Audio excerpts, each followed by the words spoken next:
40 medidas del programa de la Unidad Popular. 1.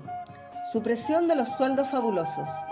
Limitaremos los altos sueldos en los cargos de confianza, ministros, subsecretarios, etc. 2. Más asesores, no. Todo funcionario pertenecerá al escalafón común y deberá cumplir con el estatuto administrativo. En Chile no habrá más asesores. 3. Honestidad administrativa. 4. No más viajes fastuosos al extranjero. Se realizarán solo los viajes esenciales para los intereses del Estado. 5. No más autos fiscales en diversiones. Solo serán utilizados para fines de servicio público, transporte de escolares, traslado de enfermos o vigilancia policial. 6. El fisco no fabricará nuevos ricos. Control riguroso de rentas y patrimonio en altos funcionarios públicos. 7. Jubilaciones justas, no millonarias. Terminaremos con las jubilaciones millonarias, parlamentarias o de cualquier sector público o privado.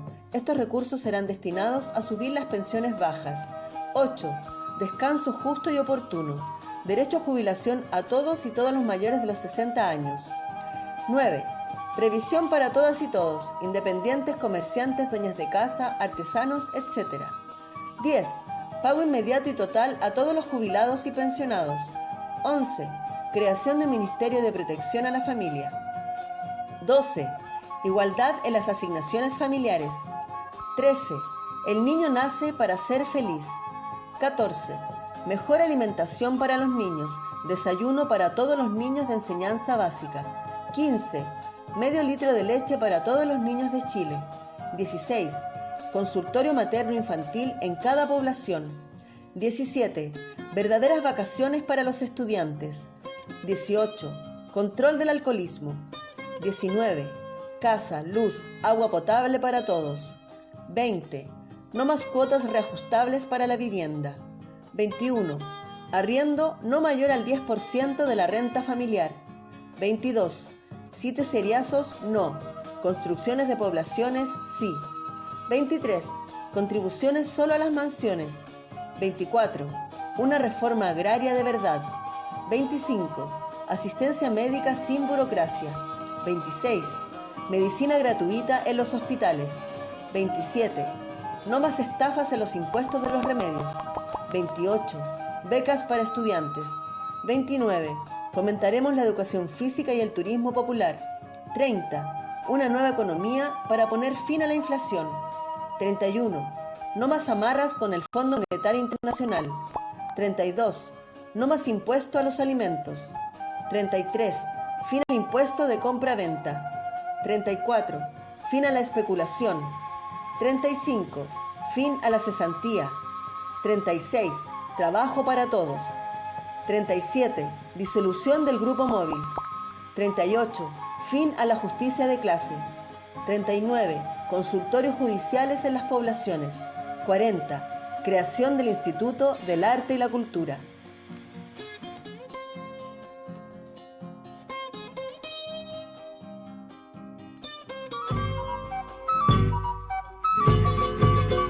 Desde el hondo crisol de la patria se levanta el clamor popular, ya se anuncia la nueva alborada, todo Chile comienza a cantar.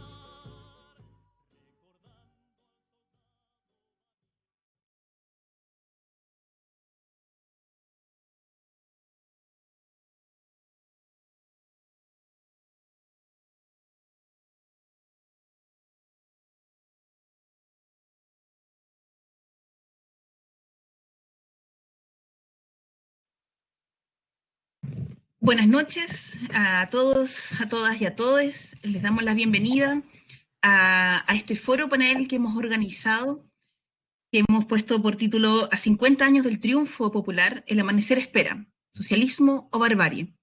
En este foro contamos con 4 panelistas. Estamos aquí con Eduardo Ampuero y Sebastián Parada del colectivo Manuel Alejandro Rebolledo, y también con Sergio Fuenzalida y Álvaro Carter del Centro Social y Cultural El Sindicato. ¿Cómo están, compañeros? Hola, compañeras, compañeros. Bien, gracias. Saludos a todos. Muy bien. Muchas gracias. Bien. Saludos a todos. Saludos, compañeros. Un abrazo. Y a Patricia. Mucho gusto verte, Pati, tanto tiempo. Un placer. Un gusto verlos a todos también. Bueno, voy a partir directo al grano para que demos inicio ya a esta conversación en torno a esta fecha histórica, ¿cierto? Y justamente pensando en esta perspectiva histórica, quería hacer una pequeña introducción en la que podamos revisar un poquito cómo fue, qué fue lo que pasó un poco antes de que ocurriera el triunfo de la Unidad Popular. Recordar que gobiernos antes, ¿cierto? Que estaba Alessandri entre el 58 y el 64, en este gobierno, en términos generales, intentó introducir modernizaciones capitalistas, podríamos decir, ¿no? Que consistieron principalmente en la reducción del proteccionismo industrial, el impulso al comercio exterior, mayor participación del sector privado en el desarrollo económico, reducción de la inflación también, mediante la fijación de tipo de cambio.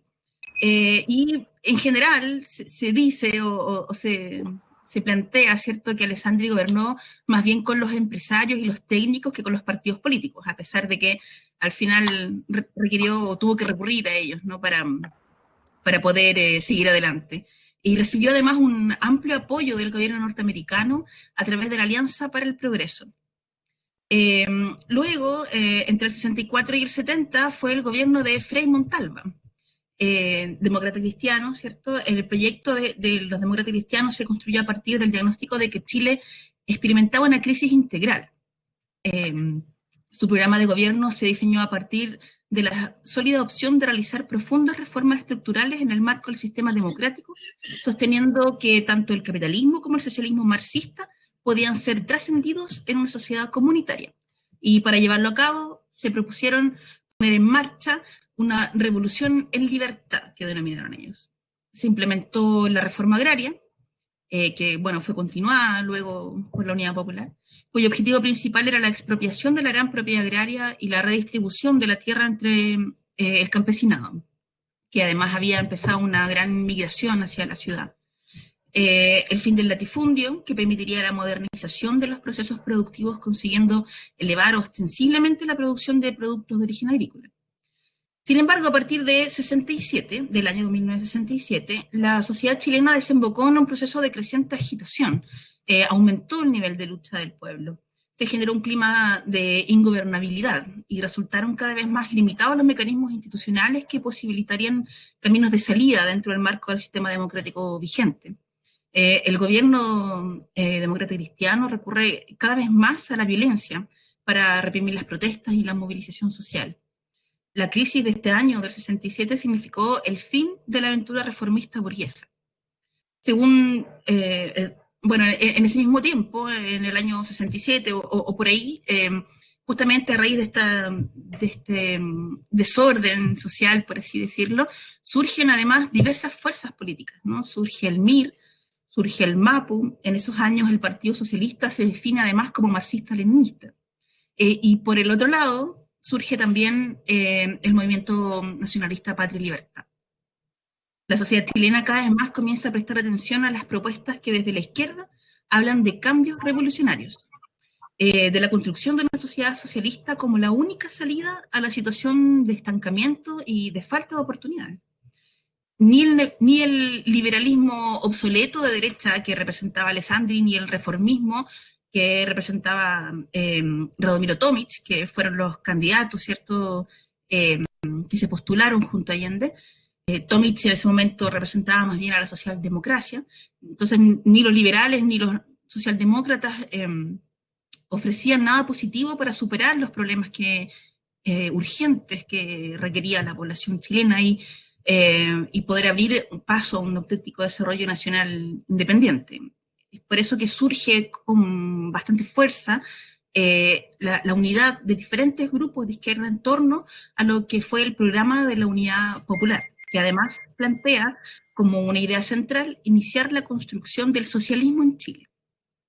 Así, el 4 de septiembre de 1970, Salvador Allende logra 1 millón 75.616 votos, lo que representó un 36,3% del total.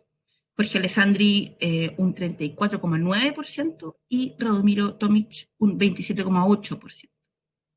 Según la constitución vigente en ese tiempo, que era la del 25, cuando no había una mayoría absoluta, se requería la ratificación del ganador, digamos, en el Parlamento. Y así fue entonces como en el Parlamento fue ratificada digamos, el triunfo de Salvador Allende y de la Unidad Popular en ese año. En condiciones muy determinadas, como es el caso chileno, una derecha dividida, un elevado nivel de conciencia política en el pueblo, una coyuntura latinoamericana favorable además, ¿no? Un debilitamiento relativo del imperialismo, entre otras cosas, digamos, del contexto político nacional e internacional, hacen posible llegar al gobierno por la vía electoral. Sin embargo, queda en pie el mayor desafío en ese momento, que es la construcción del socialismo sin que haya derramamiento de sangre, sin que se produzcan enfrentamientos violentos. En ese sentido, toma relevancia, ¿no?, que la victoria del 4 de septiembre no es el triunfo de un hombre, de un presidente, simplemente de Salvador Allende, sino de un pueblo en su conjunto, tras un proyecto nacional.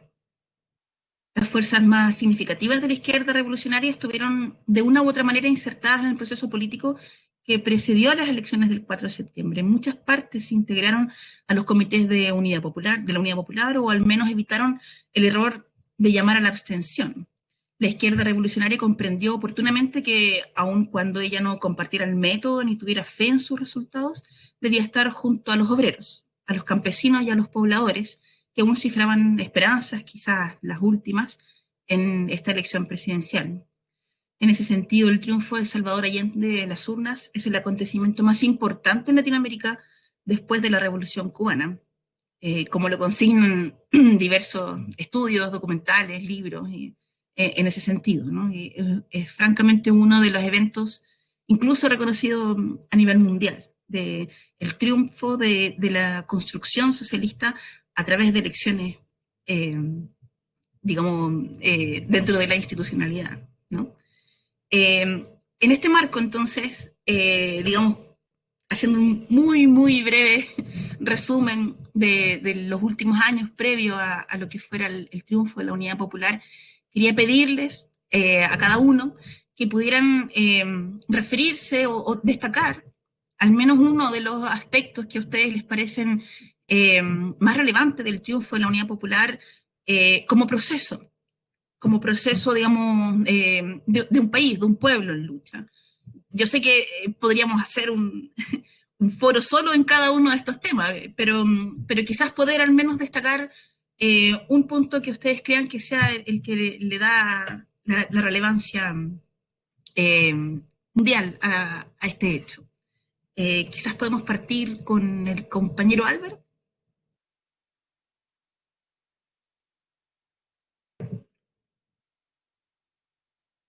Sí, por supuesto, partiré yo. Bueno, muy agradecido de la invitación, muy agradecido también de conversar acerca de este hecho histórico no solo para Chile, sino también, como decía Patricia, para Latinoamérica, ¿ya? Me voy a centrar en algunos puntos de este programa de las 40 medidas, ¿ya? Y dentro del programa también que se puso en ejecución una vez que entró el gobierno a la moneda, digamos, cuando entró el pueblo a la moneda. En primer lugar, destacar de que el primer gabinete del gobierno popular está constituido principalmente por dirigentes sociales, por gente del pueblo. En el caso, por ejemplo, del ministro del Trabajo, es un dirigente social del norte.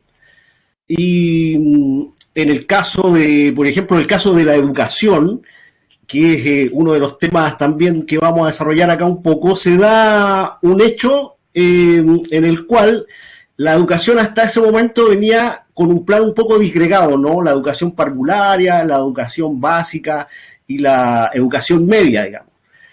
Es aquí donde el proyecto popular instala la idea de la Escuela Nacional Unificada. Y esto no es un proyecto que aparece con el fin único, como se conoce hoy en día más popular o más cotidianamente, digamos, por su contraparte, ya que cada vez que se habla de este proyecto se dice que era una maniobra de adoctrinamiento del gobierno.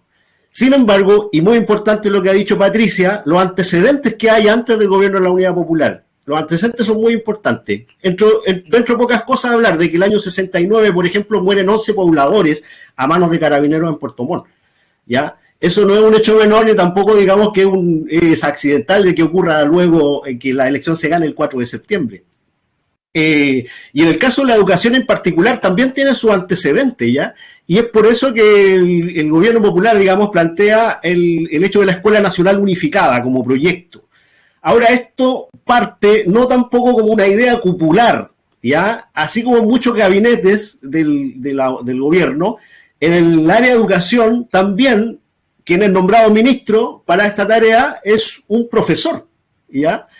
El profesor, mira, acá dice lo que cuenta, digamos, el ministro, lo voy a leer textualmente, porque refleja mucho el aire que se vivía, digamos, en aquel inicio de gobierno, en aquel inicio también de década. Dice, corresponde a los trabajadores de la educación y a los sectores de la comunidad directa o indirectamente interesados en el proceso educacional chileno definir la política educacional que nuestro país debe sustentar en esta nueva y expresiva forma de vida. Digamos, así es como se está definiendo, digamos, desde el punto de vista del ministro de Educación, cómo se está definiendo el proceso a que estamos llegando. A ver, junto con esto también les quiero contar de que esto no ocurre tampoco, no se da esta idea, digamos, a partir de la cabeza de un ministro. Esto ocurre porque ya hasta esa época se está formando el primer Congreso de los Trabajadores de la Educación, ¿ya? En donde asisten el colegio de profesores, asisten los paradocentes, asisten los apoderados, las familias, más bien los trabajadores, digamos, y asisten también los estudiantes a este congreso. Y esto es el punto de partida, digamos, del proyecto educacional del gobierno popular. No es una medida como que pudiese pensar hoy en día, que fue craneada por técnicos, que fue pensada por ciertos ingenieros profesionales que pasaron curso en el extranjero. No, nada. Acá, como decía el compañero Allende, el mandato es del pueblo y efectivamente fue el pueblo el que en materia educacional definió la política para los próximos años, ¿ya? Bueno, eso digamos por un lado. Por otro lado, otro elemento que es y que se ha puesto muy en conocimiento últimamente, digamos, ha sido el proyecto 5, el proyecto tecnológico. Y en este aspecto, mira, hay un antecedente que voy a contar justamente por el paro de camioneros que estamos viviendo hoy en día y que es exactamente el que ocurrió, digamos, el año 72. No, bueno, ahí después en la conversación vamos a ver algunos matices si es que existen, pero en lo central, digamos, este uso y abuso de la clase dominante que hace acerca de este gremio de los camioneros. Esto ya ocurrió el año 72. En aquel año ya el gobierno desarrolló toda su gestión y pudo hacer su gestión. Estamos hablando de que el transporte estaba detenido, que las carreteras no podían mover, digamos, la carga por este paro de transportistas. Y lo que ocurre acá es que la coordinación que ya existía, comunicacional, la coordinación de ciertos teletipos ubicados, teletipos me refiero yo a equipos que transmitían telex, ¿ya? Un telegrama, digamos. Eso era de eso estaba compuesto, digamos, este sistema de comunicaciones. Y este sistema fue el que logró sobreponerse precisamente a este paro de camioneros y muchas gestiones se pudieron realizar gracias a la existencia ya de esta primigenia Internet que fue creada también acá en Chile y fue creada en el gobierno popular. Digamos con esto que nos encontramos frente a dos grandes construcciones del gobierno popular que fueron prácticamente los protagonistas, digamos, de esta creación fue el pueblo chileno, fue el talento, fue la creatividad tecnológica de este pueblo chileno que llegó al gobierno y puso en marcha al menos estos dos proyectos muy importantes. Acerca de el resto de la gestión del gobierno popular podemos hablar en diversas materias, reforma agraria, podemos hablar de la estatización de la banca, también podemos hablar del 1 de mayo, que a lo mejor muchos compañeros deben recordar de aquel 1 1 de mayo de 1971, etcétera. Tenemos mucho que hablar y bueno, vamos a tener también por delante cómo tomar estos puntos de la historia que han sido relevantes y ponerlos a rodar hoy día en la actualidad. Gracias. Gracias, compañero. Sí, bueno, sin duda, tema inevitablemente muy vigente. El tema de educación, justamente ahora que está pensándose en el retorno a clase, ¿cierto? Ha sido un gran tema, justamente, y bueno, lo de los camioneros se supone que depusieron el paro, pero bueno, efectivamente se repite de alguna manera, digamos, muy similar, ¿no? La historia, finalmente. Pero quiero darle la palabra a Eduardo, justamente en torno a esta misma idea. En la segunda parte del foro vamos a profundizar justamente los temas programáticos, como decía aquí el compañero Álvaro. Tengo preparado también ahí un pequeño resumen, pero para ver, en tu opinión, cuáles son uno de los aspectos relevantes, digamos, que hicieron de este proceso relevante a nivel mundial latinoamericano. Gracias, compañera Pata. En primer lugar, quiero saludar a los compañeros aquí presentes, las compañeras. Es un honor estar reunidos para conversar de estas cuestiones trascendentes con hermanos, hermanas de organizaciones que compartimos básicamente la idea de que la sociedad cambia, evoluciona, y que en esa evolución, en ese curso de cosas, es el ser humano el que tiene un papel fundamental, que no solamente dejarse llevar por los hechos y por las presiones de las instituciones, al revés, es el ser humano el que debe gobernar su historia. Y justamente eso es en buena medida lo que representa el triunfo de la Unidad Popular, que aquí conmemoramos y celebramos, porque corresponde decir que la Unidad Popular es el fruto final de un periodo de lucha, de organización, del que a mí me gustaría, ya que así lo solicita la compañera Pata, yo destacar dos cosas. A lo mejor quizás son menos concretas que lo que el compañero estaba indicando, pero que creo que todo esto es muy complementario.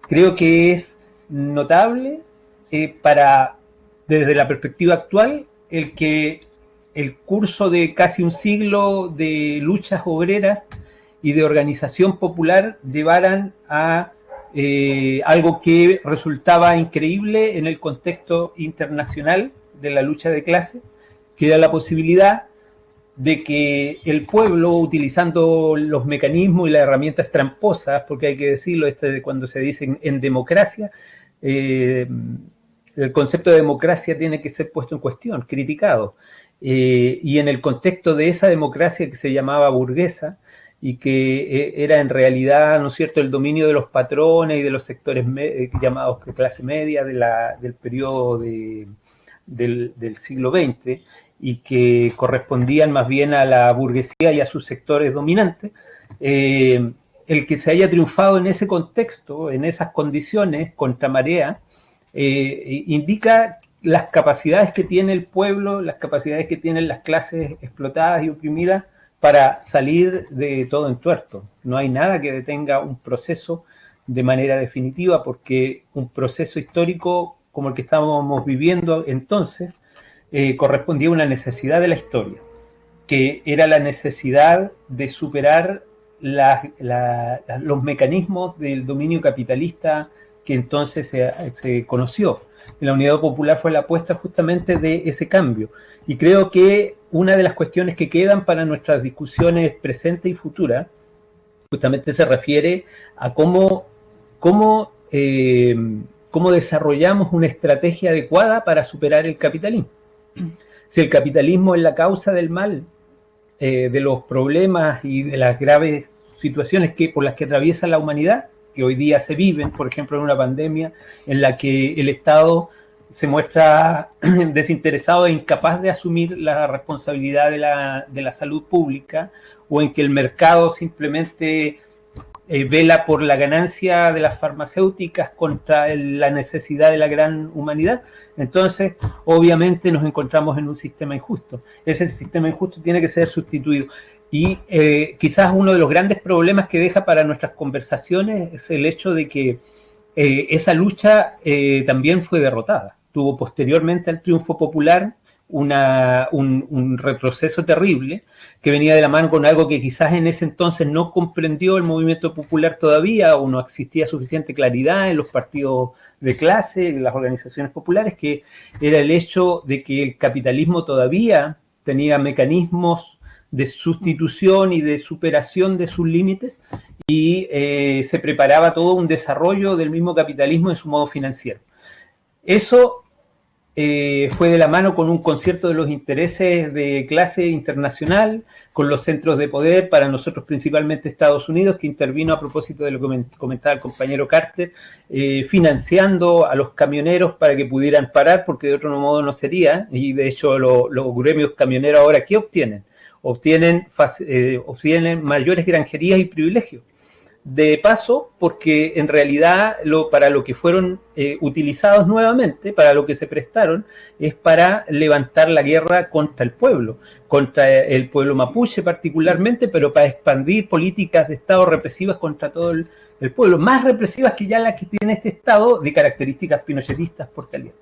Entonces hay una discusión, pienso, que es necesario sostener a futuro, pero que es una discusión presente y viene dándose mucho tiempo, es que el balance de ese triunfo.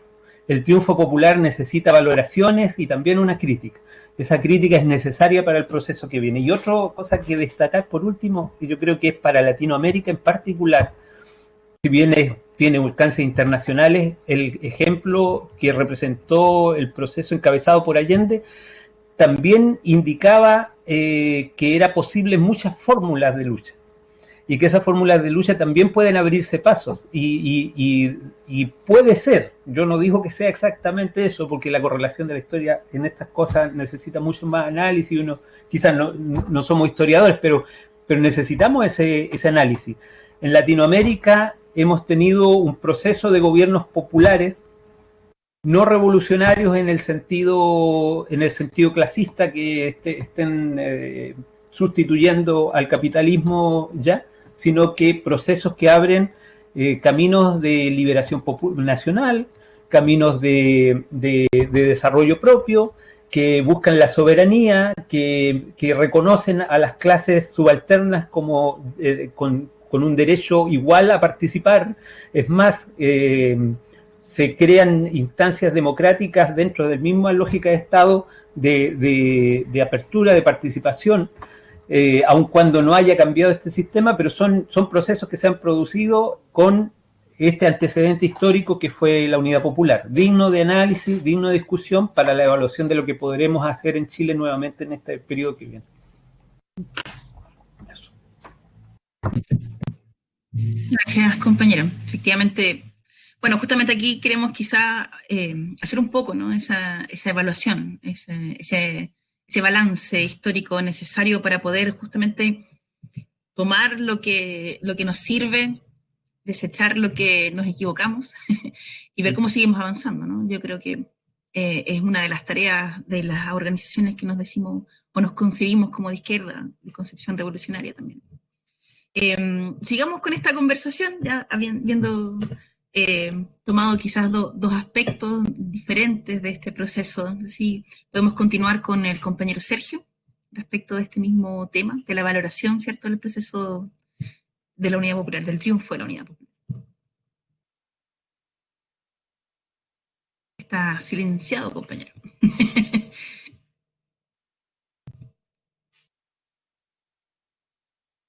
No está funcionando el micrófono de Sergio. Ahora sí. Ahora sí. Gracias, Patricia. Y saludo a todos los compañeros y un abrazo aquí en la distancia. Al sur de Chile, al hermoso sur de Chile. Y la verdad es que valorar la Unidad Popular a 50 años es tremendamente importante y a la vez un privilegio para los que, como yo, fuimos niños en la época, de haber asistido a ese 4 de septiembre de 1970 y tener un recorrido de las luchas del pueblo en estos 50 años y poder constatar los contrastes, ¿no? Contrastes de transformación de país, también de reorganización y de organizaciones de lucha política, social. Y valorar desde esta distancia lo que significó la Unidad Popular es tremendamente importante. Haciendo bien, como dice Eduardo, también teniendo un espacio para la crítica que permita, digamos, una comprensión, ¿no?, para poder tener elementos de construcción de futuro más sólidos.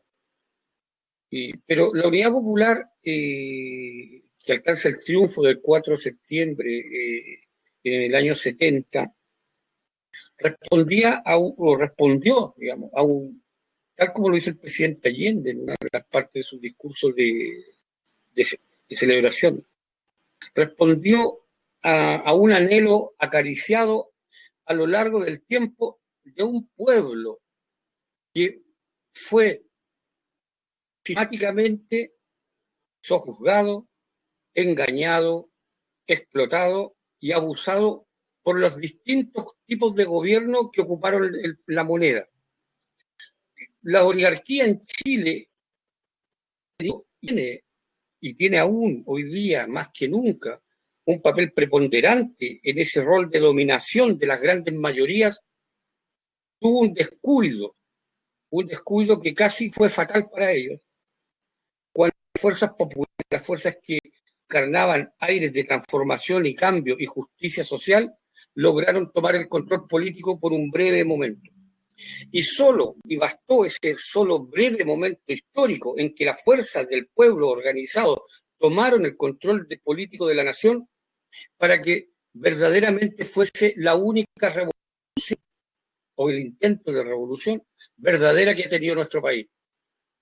Porque las transformaciones en 2 años y 10 meses de gobierno efectivo, 2 años y 10 meses de gobierno efectivo, y en eso hay que poner un acento muy grande, porque nosotros hoy día hacemos un pequeño paralelo, ¿no?, de los 30 años en que los protagonistas han estado lloriqueando desde el 18 de octubre en adelante.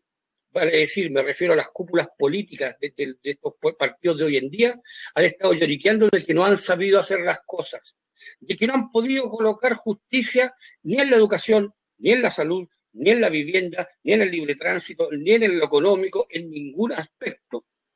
Y el gobierno de la Unidad Popular, con 2 años, 10 meses de gobierno efectivo, fue capaz de dar, por decirla más popular, ¿no?, de poner su acento en los niños y ponerlo de manera real y efectiva con el medio litro de leche.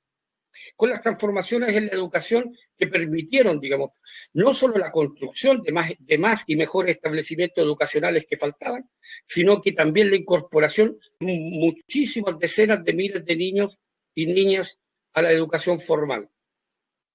¿Para qué hablar del ámbito laboral en que los trabajadores, y esto hay que recordarlo, los trabajadores en ese tiempo tenían derechos constantes y sonantes, no solamente apelaban a la dignidad o a valores secundarios, había una asignación familiar, había un bono de movilización real, había un bono para el casino, había una serie de derechos que habían conquistado los trabajadores a lo largo de décadas de lucha organizados en sindicatos y en los partidos políticos que representaban ese sentir de la inmensa mayoría de los chilenos que fueron, que han sido y que seguirán, que son y que seguirán siendo los trabajadores.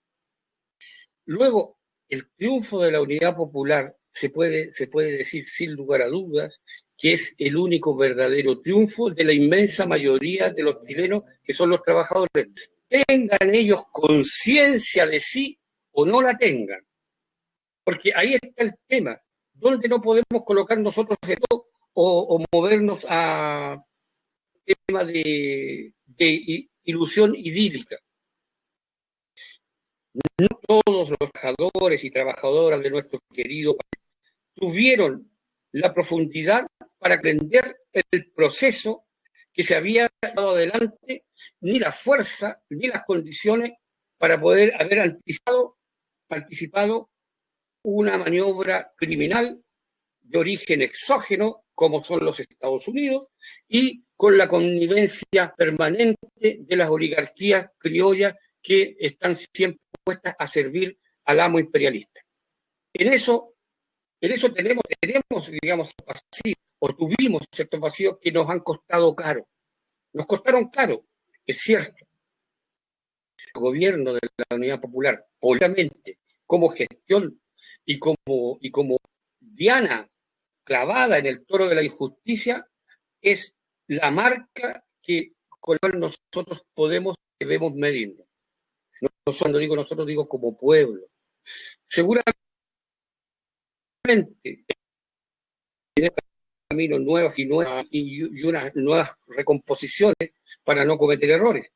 Pero la Unidad Popular representa lejos, mucho más que 40 medidas de justicia y de transformación estructural que fueron fabulosas. Mucho más que un grupo de políticos, de valores sociales, tanto a nivel del Ejecutivo como a nivel de todo el tejido social y político teníamos en ese entonces, honestos a carta cabal, llevaron adelante.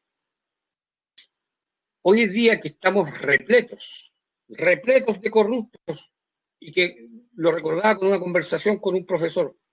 Eugenio Lira Masi, gran periodista socialista, escribió a finales de los 60 un libro que fue seguido, todavía tiene vigencia, y decía Alí Baba y los 40 ladrones, reflejando un poco su visión crítica del Parlamento de la época.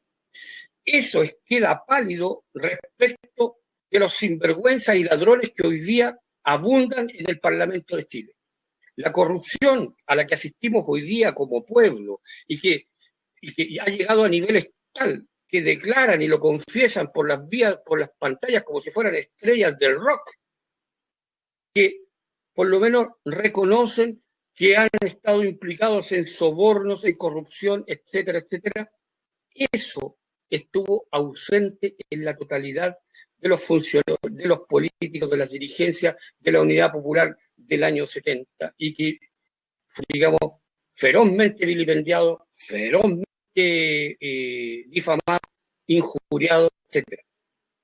Entonces, hay todo un mundo distinto, hay toda una concepción distinta y un proceso que también se da, tal como lo recordaban los compañeros, en un desarrollo histórico diferente. Existía una Unión Soviética, existía un bloque soviético, un bloque socialista que se intentaba sostener, que se intentaba, digamos, instalar en el planeta como una opción frente a un capitalismo salvaje, que siempre lo ha sido, pero también existían nuevas formas a nivel latinoamericano, como fue en el año 60 la Revolución Cubana, que empujado por la dictadura feroz de Batista, por la insaciable afán de lucro de los empresarios, empujan a los pueblos a rebelarse contra la injusticia. La Unidad Popular, de otra forma, fue una revolución, fue una vía, digamos, de terminar con la injusticia, porque no hay que olvidarse que la Unidad Popular llega recogiendo anhelos de justicia, anhelos de mejores salarios, de mejores viviendas, de mejor y mayor educación,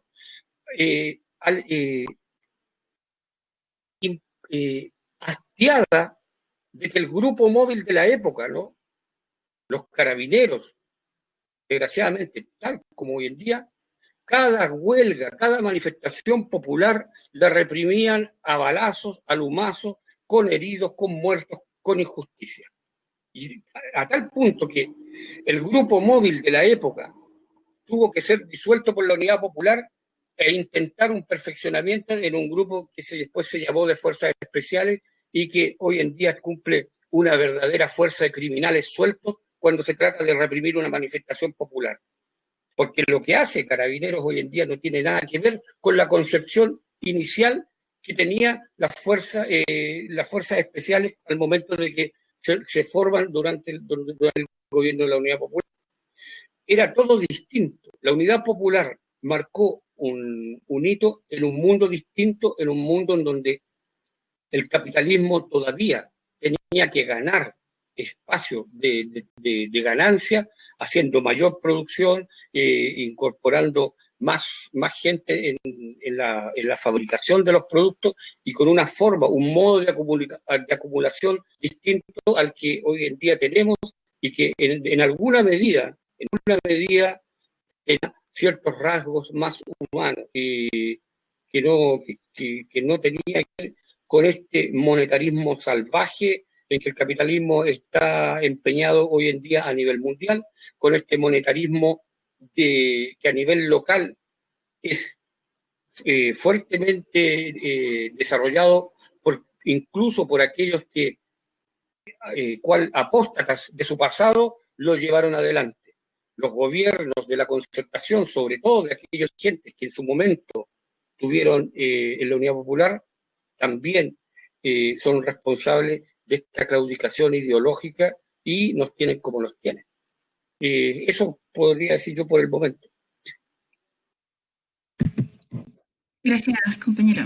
Sí, bueno, en términos de corrupción creo que podríamos estar un gran foro conversando de eso, partiendo desde el presidente y derramando bancos, pero hasta lo echaron al agua. Pero sí, bueno, muchas gracias. Y bueno, terminar la ronda con Sebastián, ¿cierto? Para si buscas ahí alguna alternativa que no hayan abordado los compañeros para hacer ahí la valoración, ¿cierto? Sí, gracias compañera. Saludarle a todos y a todas. Sí, para las nuevas generaciones quizás, para aquellos nietos de la UP o aquellos nietos sin abuelos de la dictadura, la UP significa Allende y Allende significa la UP. Llamar o proclamar Allende, proclamar la Unidad Popular significa también el pueblo de aquella época. Es pensar en el pueblo constituido, organizado en aquella época. Es también pensar en una izquierda definida, en una izquierda con forma, con una cierta solidez, que de cierta forma expresa un contenido explícito, concreto e incluso combativo, con aires de revolución, horizonte movilizador, con un futuro abierto, incluso un futuro que se vuelve cada vez más próximo.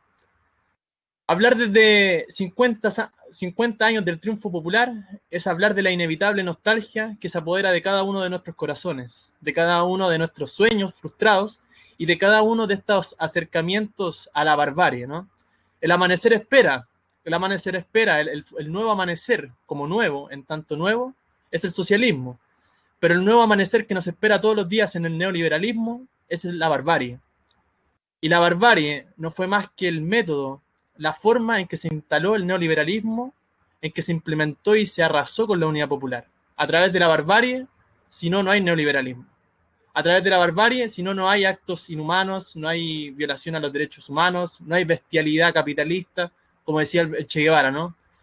El imperialismo configura a los seres humanos en bestias sedientas de sangre.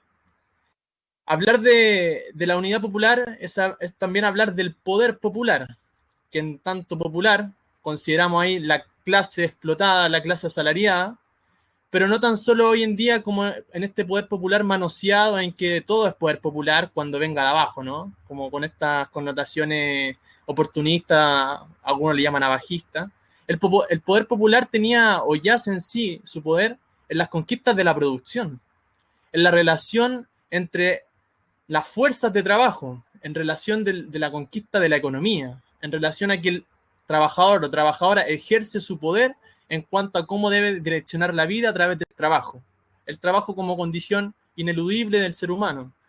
El trabajo como el que genera al ser humano, según Marx y Engels. Saludar al UP significa también un punto de fuga en medio de un occidente homogenizado por Estados Unidos, que con cual el gran punto de fuga, es decir, la cañería que explota, fue en el año 59 con la Revolución Cubana, en el patio trasero, o como algunos llaman desde lo coloquial, etcétera, el prostíbulo de Estados Unidos. Les sucede una revolución en el patio trasero de su casa. a través de la revolución violenta, estableciendo el socialismo que era contrario o contrahegemonía de Estados Unidos. Y de repente, en los años 70, en pleno auge también de la Unión Soviética como potencia mundial, potencia científica incluso, sale electo un candidato, un presidente socialista, con un programa socialista y con un programa, obviamente, desde las reformas hacia la transformación socialista. Una barbarie para el capitalismo, pero el nuevo amanecer para los trabajadores, para el socialismo. Quizá dentro de una de las medidas que se pueden saludar en un principio, serían algunas que hasta el día de hoy están vigentes, que fueron propulsoras de Allende o de la Unidad Popular, que es de cierta forma el litro de leche. El litro de leche que hoy en día, ya no sé si le llamamos litro, ¿no? Pero la leche que hoy en día los niños, niñas, estudiantes, etcétera, reciben en sus escuelas, en sus colegios, son gracias a las medidas que tuvo la Unidad Popular y que siguen vigentes como parte de las conquistas de derechos que antes no habían. Allende se enfrenta a una crudeza de pobreza al recibir su mandato o al ejercer su mandato, que de cierta forma hay que hacerse cargo de todo eso. Y desde ahí también, en estos temas de la expansión de derecho o conquista de derecho, la educación de la mujer, es decir, el tema de las triples jornadas en la educación, fue precisamente para que la mujer trabajadora pudiera no tan solo tener este tema del trabajo doméstico, ¿no? Que estaba bien instalado, arraigado en aquella época, y de cierta forma generar estudios, generar movilidad social, como le llaman hoy día, pero generar de cierta forma contenido intelectual hacia la mujer, ¿no? Una mujer abandonada, explotada, aislada, extirpada de los asuntos sociales, de los asuntos políticos, y que de cierta forma hoy en día iban con fuerza con la propia mujer. Incluso un dato que confirma lo mencionado es la despedida de Allende, cuando dice: y me despido a la mujer obrera, a la mujer campesina, a la mujer dueña de casa, y a sus hijos y a sus hijas. De cierta forma, esa era la unidad popular, que algunos quisiéramos creer que fueron 3 años, pero en verdad la derecha nunca dejó gobernar ni siquiera en los 3 años, sino que ni siquiera el año 70 dejó gobernar, en el sentido de que el ejercicio del poder, ni el último año, en el 73, en septiembre, el connotado y episódico relevante del inicio del neoliberalismo o de la dictadura sangrienta de la burguesía. Y de cierta forma, que a través de cómo se conquistan esto, a través de la soberanía económica, a través de unas políticas duras hacia la burguesía, ¿no? Y de cierta forma era como, propiamente decía, la campaña de la nacionalización del cobre, ¿qué es más importante? La explotación del cobre o el litro de leche. Muchos decían, en términos objetivos inmediatos, claro, el litro de leche, porque así nos alimentamos. Pero ¿cómo financiamos eso para un concepto social, o mejor dicho, en un concepto de la libertad colectiva? Es a través precisamente de cómo financiamos eso, a través de la política y de las conquistas económicas. Yo creo que ese, de cierta forma, tenía que ver el claro contenido revolucionario de Allende, en el sentido de generar nuevas transformaciones en cuanto a la relación social en la que íbamos a habitar o participar. Y de ahí eso iba conducido, ¿no? Habían programas nacionales, había un proyecto nacional, no micro, no focal, no territorial simplemente, sino que era un contenido nacional. A través de partidos como fuerza, como decía Allende, el empujar con la fuerza, y de cierta forma con programas movilizadores que constituían en ese ejercicio el poder popular. Y es lo que hoy en día, por ejemplo, 50 años después, nos encontramos totalmente exterminados, ¿no? Sobreviviendo a la barbarie, como dicen algunos. Eso, compañera. Gracias, compañero. Claro, bueno, creo que justamente, ya que todos han hecho mención al tema del programa, ¿cierto?, de la Unidad Popular, pasemos quizás a la segunda parte de este foro, para la parte que igual tengo un pequeño resumen aquí de algunas medidas de lo que fue el programa de la Unidad Popular, las 40 medidas, ¿no?, ¿cierto?, que se mencionan. Este programa plantea como idea central, como mencionábamos antes, ¿cierto?, iniciar la construcción del socialismo en Chile. se propone la instauración del poder popular, justamente como mencionaba ahí Sebastián, y la profundización de la democracia y la conquista de los trabajadores. Yo creo que eso, bueno, es algo a no perder de vista, que ese era como el marco en el que se establecían estas medidas. Los puntos centrales en términos económicos, y quiero partir por ahí porque me parece a mí que es de lo más relevante, justamente como decía Sebastián, ¿no? Como más allá de los bonos o de los beneficios o en fin, de las regalías que puede tener una población, es, bueno, cómo se financian, ¿okay? El sueldo de Chile, como se le dice. Dentro de estas medidas estaba la nacionalización de las actividades económicas. Pero, bueno, la gran minería del cobre, que es la principal, pero también el salitre, el yodo, el hierro, el carbón, y por otro lado, el sistema financiero del país, en especial la banca privada y los seguros. Algo como impensable en el día de hoy, ¿no? El comercio exterior también, las grandes empresas y monopolios de distribución, los monopolios industriales estratégicos, la producción y distribución de energía eléctrica, los transportes ferroviarios, aéreos y marítimos, justamente a todo esto del paro de los camioneros, ¿no? Algo particularmente relevante, ¿no? El transporte, y cómo ahora surgió también de nuevo la idea del tren, la necesidad de tener alternativas de transporte.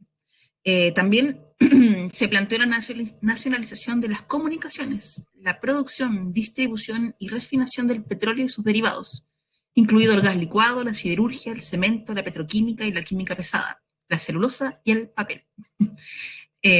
Bueno, aquí en Concepción justamente estamos, pero ya abarrotados de forestales, y la contaminación es sin duda brutal en ese sentido.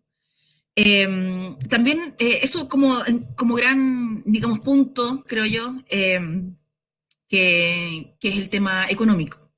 Pero también por otro lado estaba la idea de acelerar la reforma agraria, incluyendo los predios destinados a la explotación frutícola, vitivinícola, perdón, la forestal, ¿cierto? Involucrando además parte de las maquinarias, las herramientas, los animales. O sea, era todo un gran plan que incluía todo lo necesario para la producción. Eso quiero destacar, digamos, como tema principal, pero hay otras medidas que también las han mencionado ustedes en sus intervenciones, ¿no? Por una parte estaba el tema de la vivienda digna, un programa de fábrica popular de viviendas, disminuir el pago de los arriendos o ajustarlos al 10% del ingreso familiar. También liberar el pago de contribuciones para las casas que tuvieran hasta 80 metros cuadrados, entre otras cosas, ¿no? Respecto de la previsión social, el control al pago de las imposiciones, un problema que vemos hasta el día de hoy, una previsión para todos. ¿Qué significa eso? La creación de caja de previsión social de trabajadores independientes, de dueñas de casa, que es un gran tema también en el día de hoy, y de los comerciantes, pequeños y medianos comerciantes. Por otra parte, el tema de los niños, niñas y adolescentes, la entrega del medio litro de leche hasta los 15 años, ¿cierto? Desayuno y almuerzo escolar, eso también es parte de las medidas de la Unidad Popular. La creación del Fondo Único de Asignación Familiar y del Ministerio de Protección a la Familia. Por otra parte, en términos de educación, que comentaba ahí el compañero, el apoyo al estudio mediante becas y subvenciones, ¿cierto? Pero también educación básica y media gratuita. Entrega también de útiles escolares. Cursos vespertinos y nocturnos en los centros industriales, y además un gran aumento de la capacidad de matrícula de las universidades. Prácticamente se duplicó entre el año 70 y el 73 el ingreso a las universidades de Chile.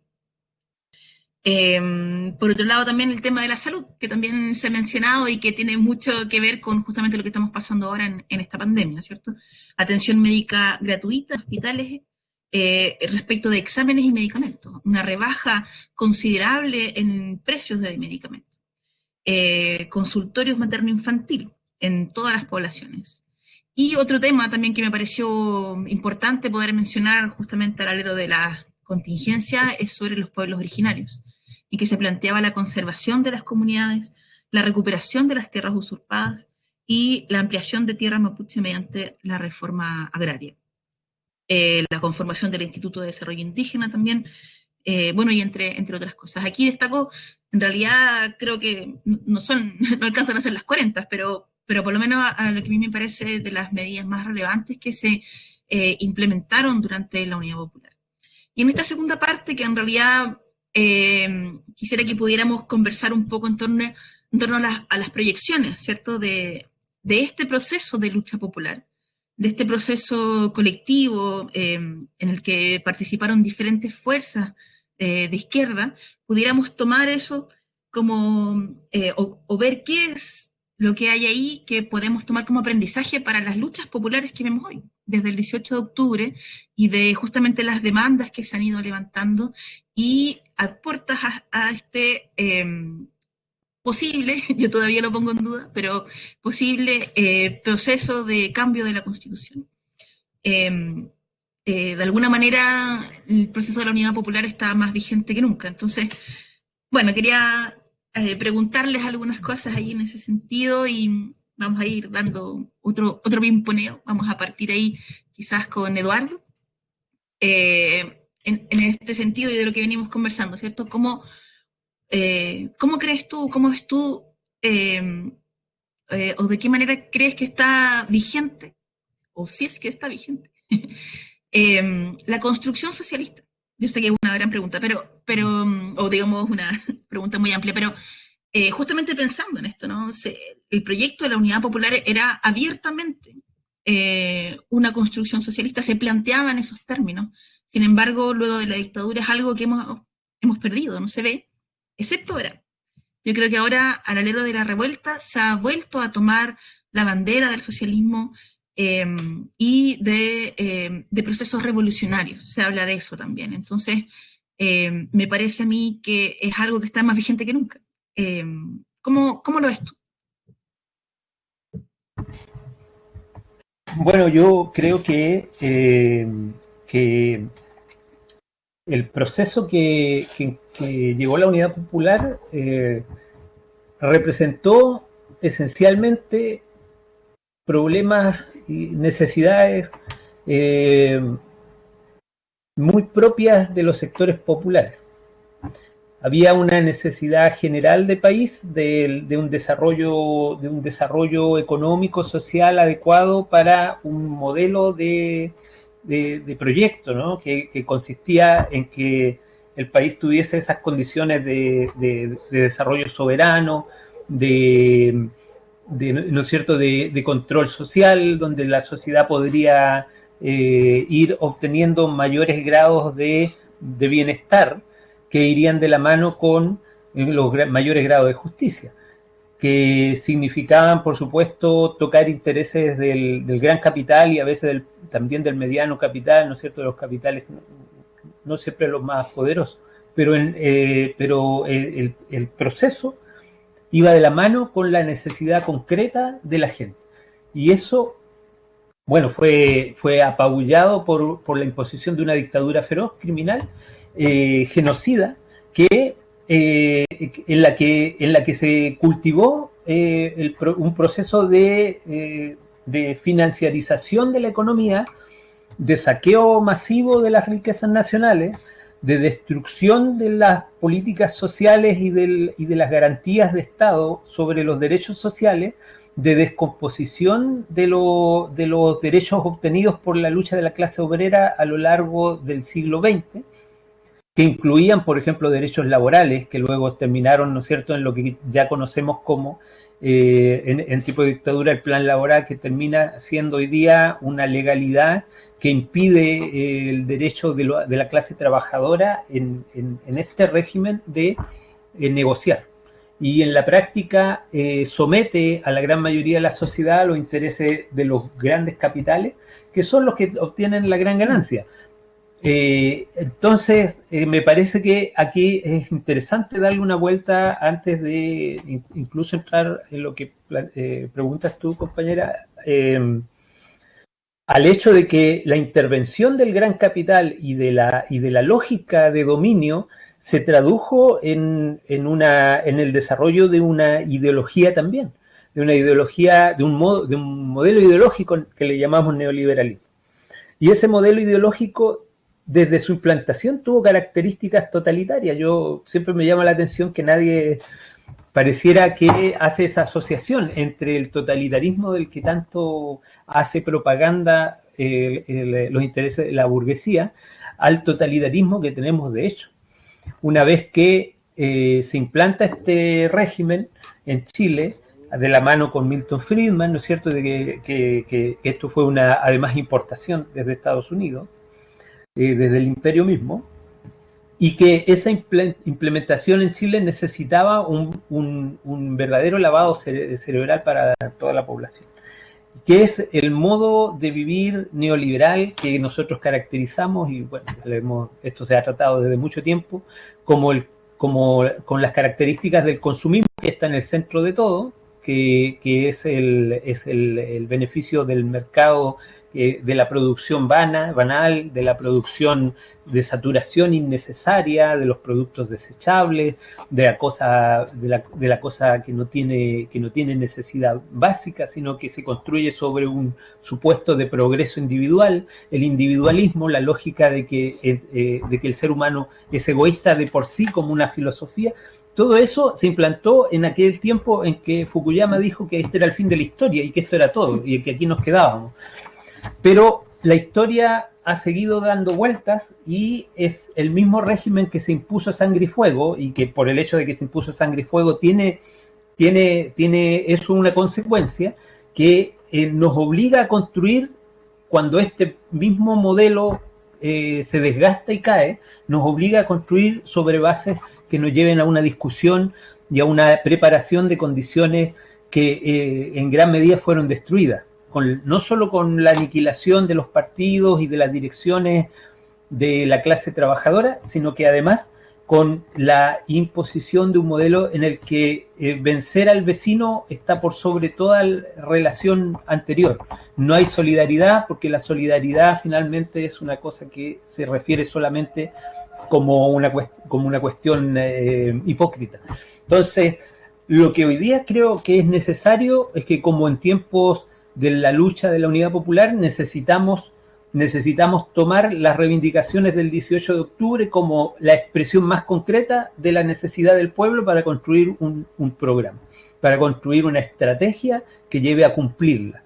Y en las demandas del 18 de octubre, sin duda alguna, que no están declaradas ninguna concepción socialista de por sí, no hay un llamado a terminar con el capitalismo.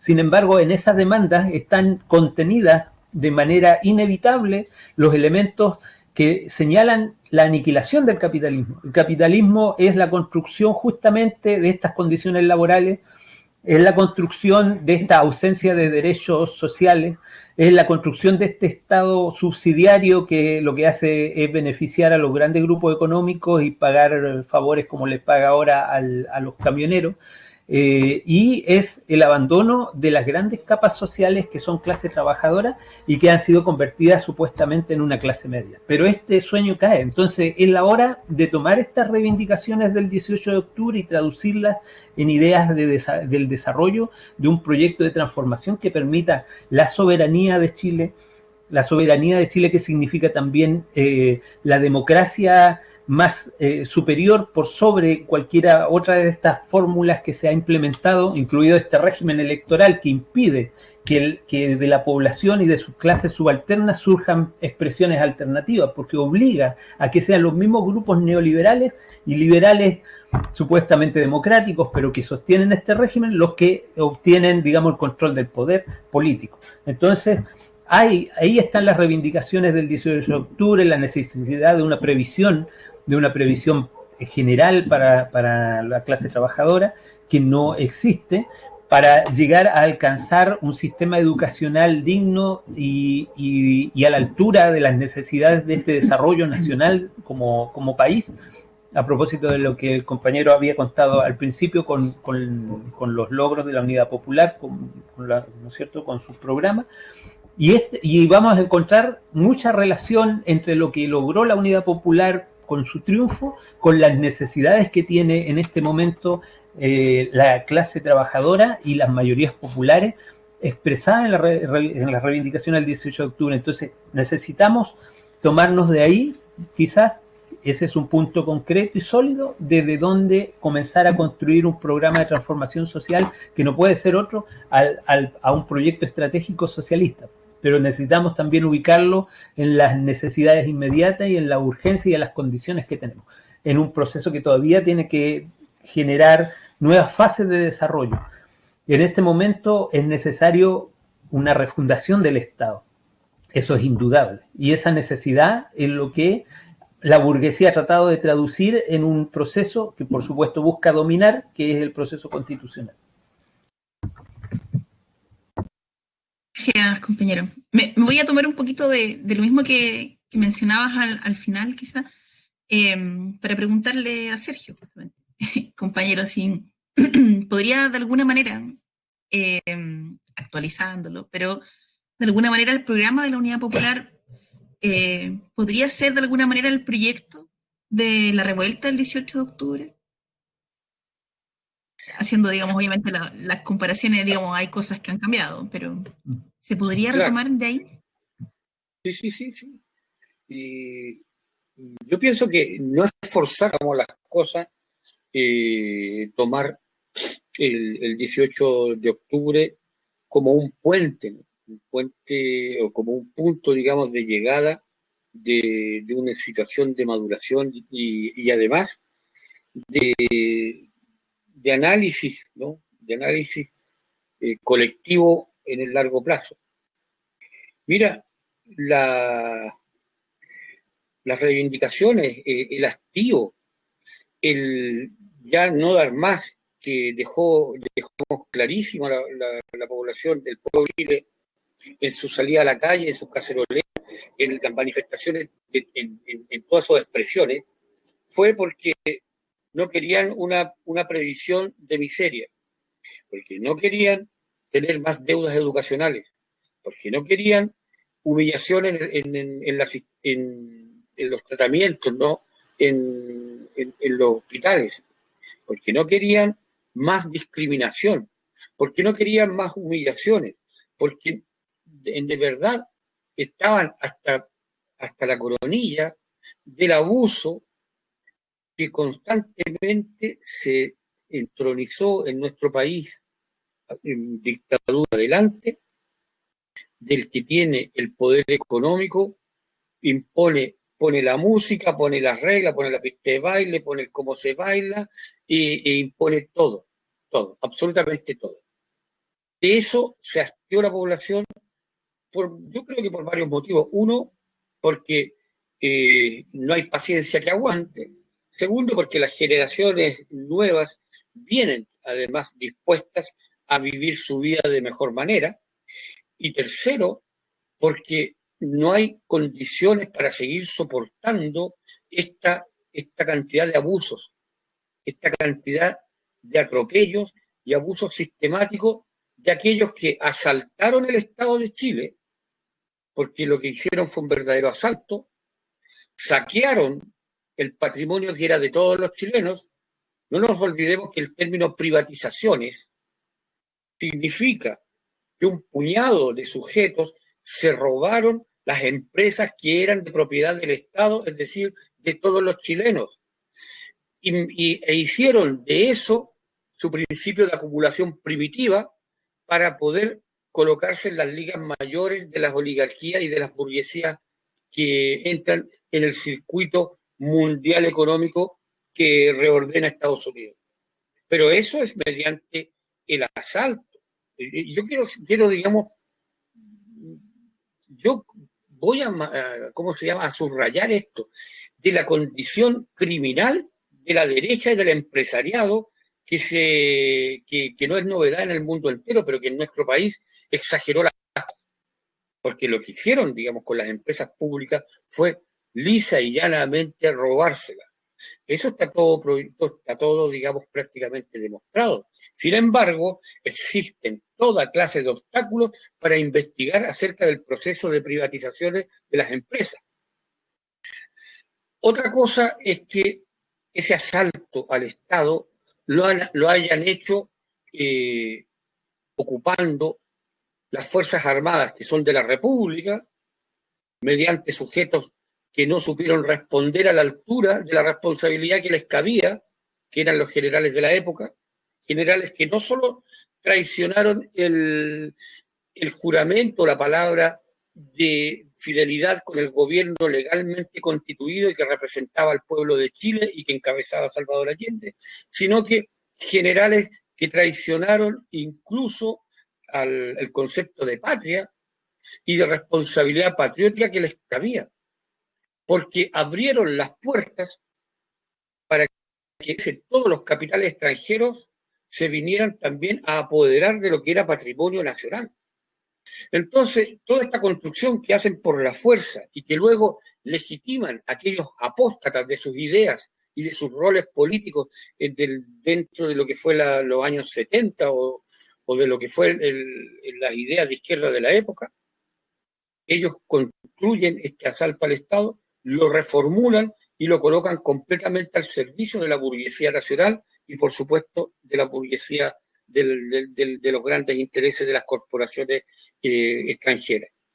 Pero todo este proceso se descansa en una sola cosa, que es la inmensa mayoría de trabajadores, de donde extraen la utilidad, las ganancias y el crecimiento de sus empresas. Entonces, producto del saqueo, producto del abuso, producto de estas condiciones, es que estalla en un 18 de octubre del 2019 el pueblo, y eso está pendiente porque las condiciones objetivas no han cambiado. Los problemas en salud, en educación, en vivienda, en bajos sueldos, en previsiones miserables y el aplastamiento de nuestros pueblos originarios sigue estando presente, y eso va a tener que tener una definición. Eso es.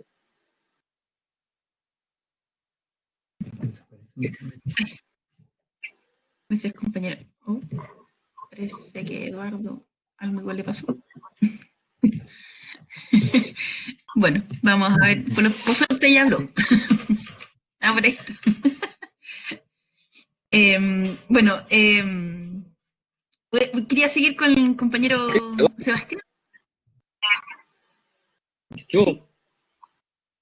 Bueno, lo que yo creo es que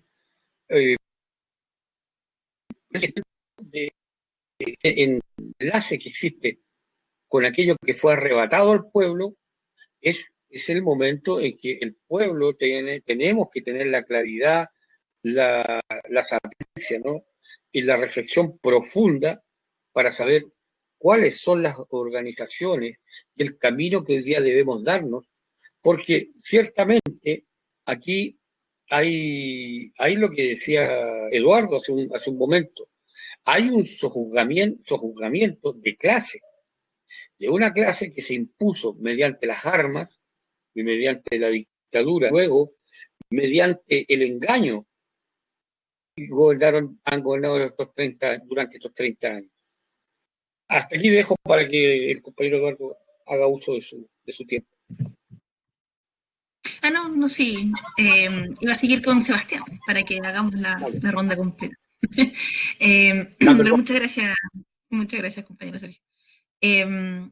Quería, quizás, aprovechando que hay aquí quizás 2 o 3 generaciones, al menos 2.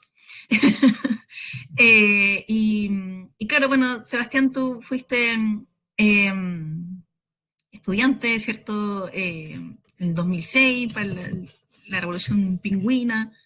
Creo que el 2012 también estabas ya en la universidad, no lo sé exactamente, pero más allá de eso, preguntarte justamente de qué manera influye, o crees tú que influye esta parte de nuestra historia, este triunfo de la Unidad Popular, bueno, y evidentemente su masacre posterior, en el proceso de lucha actual, en el que además generaciones más jóvenes que quizás no vivieron, ¿cierto?, la Unidad Popular, ni la dictadura, ni nada de eso. Sin embargo, como siempre, los estudiantes son quienes van un poco, son la levadura, ¿no?, como decía. son un poco la vanguardia en ese sentido de levantar la lucha, el 2006, el 2012 y ahora también para el 18 de octubre con este salto al torniquete. Entonces, ¿cómo crees tú que influye esto en la lucha actual? Sí, yo estuve en el 2011, fue el periodo del 2011, en la época de secundario. Sí, bastante buena generación. ¿Cómo influye? Claramente influye. Precisamente porque la dictadura trajo consigo un sinfín de efectos, lo que se llaman, o lo que se llama, se expresa o se estudia como trauma transgeneracional o trauma psicosocial. Desde ahí, muchas de nuestras generaciones, que vendrían siendo la tercera, o podríamos decir los nietos, en este sentido, muchas veces este trauma no llega a ellos, no llega en el sentido de que hay una segunda generación que encapsula encapsula el tema, no habla, no se habla de política, no habla de la historial familiar de un detenido desaparecido, de un torturado sobreviviente, de un perseguido, etcétera, de un amedrentado incluso, no. Hay una segunda generación que evita incluso hablar del tema, que incluso desconoce en cuanto al engaño mediático que se establece en dictadura, el sinfín de mitos que crea la dictadura, y que no tan solo en dictadura, sino que también crea en los años 60. Este tema del Plan Z, los tanques cubanos que iban a mandar los niños para la Unión Soviética, los comeguaguas, un sinfín de cosas. A la generación de nosotros nos impacta el modelo en cuanto al desenvolverse relacionalmente en una nueva sociedad, ¿no? En una sociedad que después de los 90, generación de los 90, algunos le llaman millennial incluso, nos impacta esta sociedad llena de valores o antivalores, individualistas, llena del tema del consumo, juventudes aspiracionales, juventudes en busca del éxito, en busca de la movilidad y el ascenso social. Y todo eso también el desconocimiento de la clase asalariada, ¿no? ¿Cuánto se llama? De lo que serían los síntomas más notorios de cada uno, es decir, nuestra propia familia, que trabaja legalmente y supuestamente 8 horas, trabaja 10, incluso más, o tienen que optar a 2 trabajos para tener un buen sueldo para llegar a fin de mes. Este tema también, la relación con la deuda. ¿Qué es lo que obtengo si no es con la deuda? Y esto también es la ilusión del tener a través de la deuda, el crédito, etcétera.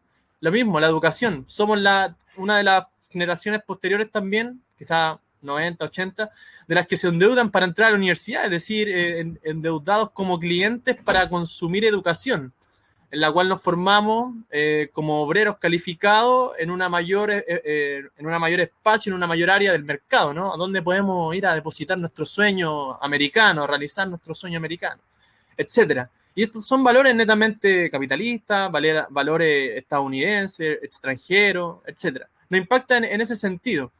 Y en tema político ideológico también yo creo que hay no me atrevería como a decir un gran general, etcétera. Si bien al menos en el 2011 se reivindicaban las luchas de la UP, habían consignas al menos, está también en fervor o en la última decadencia este tema ideológico, que se hablaba incluso del marxismo, se hablaba del anarquismo en ese tiempo, había harto debate, incluso harto conflicto entre ambas aristas, al menos por lo menos en un ambiente de los liceos emblemáticos. Y de cierta forma vamos hacia un futuro, en un camino a construir en ese anhelo de una sociedad nueva, pero en verdad, ¿con qué referencia? ¿Con qué apoyo? ¿Con qué base? Vamos a construir una nueva sociedad desconociendo la unidad popular, que como decías tú en una pregunta, ¿es vigente para los tiempos actuales? Claro que es vigente. ¿Por qué? Porque la lucha de clases sigue vigente. Y ¿cuánto se llama? El proceso popular de Allende duró 18 años de conflictos con la burguesía. Incluso precisamente antes de que Allende fuera presidente ya había conflictos de la burguesía de que saliera Allende. Entonces, de cierta forma, cuando nosotros desconocemos, nos divorciamos de nuestra ¿cuánto se llama? Ley histórica, ¿no? No podríamos decir de nuestra dialéctica histórica, en algún momento nos encontramos en el que siempre, ¿qué hacer? ¿Hacia dónde vamos? Y volvemos a la filosofía griega, ¿no? ¿Hacia dónde vamos? ¿De dónde venimos?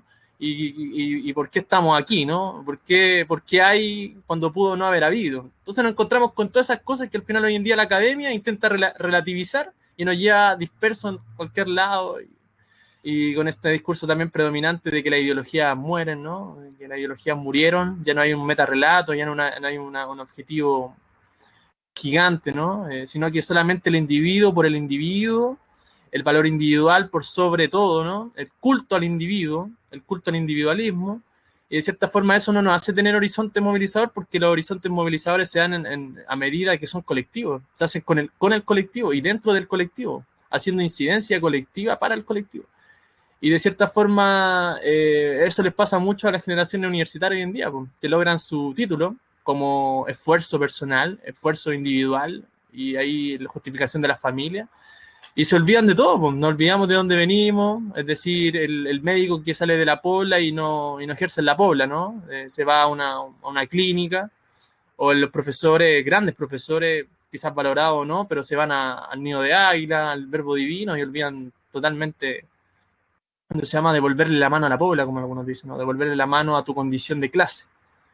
Eso, compañera, por el tiempo hacia los demás.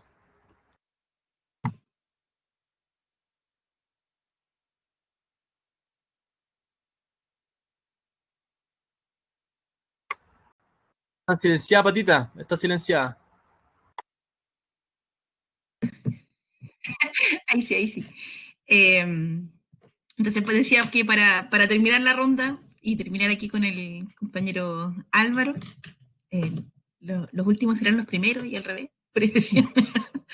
Quería preguntarle justamente, un poquito siguiendo la línea de lo que hemos estado conversando, ¿no? Hemos valorado todo este proceso de la Unidad Popular, el programa, como además sigue muy vigente en las luchas de hoy. Pero quería preguntarte quizás un poquito para el otro lado. Dentro de este aprendizaje, ¿cuáles son los errores? ¿Qué es lo que no debemos repetir quizás del proceso de la Unidad Popular, pensando quizás no en esto del gobierno de Allende, más allá de la dictadura, que yo creo que vamos a tener que hacer otro foro para analizar esa parte? Pero enfocándolo quizás a lo que fue el gobierno de Allende, las fuerzas, ¿no? Quizás que estaban ahí involucradas. ¿Qué crees tú que quizá habría que reevaluar dentro de este balance que tratamos de hacer hoy día? Bueno, en primer término, y escuchando atentamente las exposiciones de cada uno, y también atendiendo a la pregunta, es imposible en este momento no establecer otras líneas anteriores a la Unidad Popular. Y aquí, como decía el compañero Sebastián, voy a ir atrás, pero no tan atrás como a los griegos, ni tampoco voy a meterme en la Edad Media, sino que voy a establecer una línea más bien de dónde podríamos situar, digamos, el punto de inicio. Y es innegable aquí no tocar a Recabarren, ¿ya? Si hablamos de socialismo, si hablamos de clase trabajadora, es innegable no tocar a Recabarren, no es posible no mencionarlo, ni mencionar el movimiento que ocurrió también a comienzos de ese siglo, digamos. Si establecemos dos líneas, dos puntos los cuales unir, la distancia más corta entre dos puntos es la línea recta, si tomamos esto, un punto, Recabarren, y otro punto, el gobierno de la Unidad Popular, creo que ahí hay claves muy precisas, digamos, de cómo se desarrolló el movimiento popular, y en particular y en especial el movimiento de trabajadores, y con ello también la lucha de clases de todo el siglo XX, o por lo menos de los 70 años del siglo XX.